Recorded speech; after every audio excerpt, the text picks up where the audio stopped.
I'm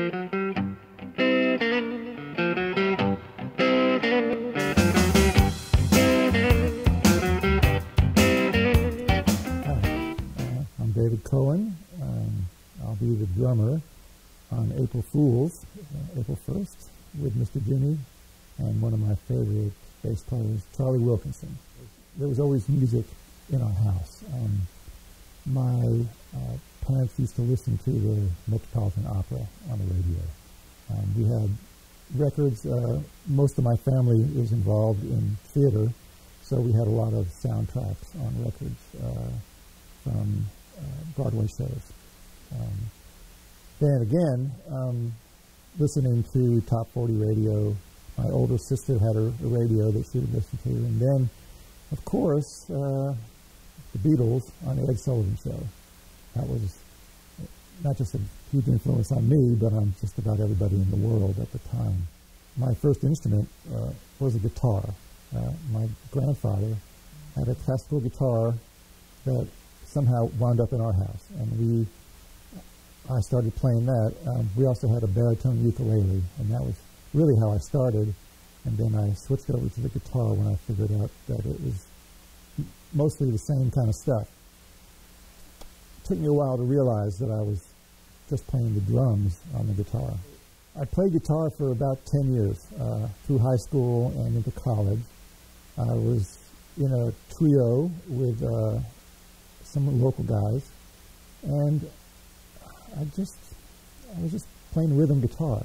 And the rhythm is what really attracted me. So I traded in the guitar for a pair of bongos and some little noisemakers, shakers, tambourines, and went from there. And so I played those, and then I got some congas, and I played percussion for basically, about 20 years. I was in a couple of different groups in the area, and I kind of realized that even with this stuff, I was playing a kit. So I figured might as well start working on that. I view my duty as a drummer in a band is I'm there to support the song. I'm there to make the song work better. I'm not there to be flashy. I'm not there to be the person you focus on. Actually, if someone comes to hear us play and they don't even really know, they don't even focus on the drums, they don't hear anything, A, that means that I'm doing my job. B, it means that I didn't mess up. And C, just the song was served. I played a lot of different kinds of music, everything from Irish to traditional jazz, jazz fusion, alt country. I even dabbled a little bit in hip-hop. Basically, the only things that I haven't really done are opera and rap. One year I spent in a commune in Massachusetts, and all that those people listened to was reggae music. And so that really got me into the whole idea of reggae music, how it was played, basically the way their influences were American R&B, but the drums turned everything around, and the accent was on the 3 instead of the 2 and the 4. So when I learned how to do that, it opened up a whole world of possibilities for me. And now, every musical group I'm in, I try to introduce at least one reggae song, because I just love playing that music. Like most of the musicians, local musicians, I had other work to do. I spent 45 years in the natural foods industry, and just recently retired from that a couple of years back. But ever since grade school, I've been drawing cartoons. And all through high school, college, and afterwards, I've been a cartoonist. And for the last almost 17 years, I've been the editorial cartoonist for the Asheville Citizen-Times. My work is distributed by Gannett around the country, and because of the internet, I have people that follow me from all around the world.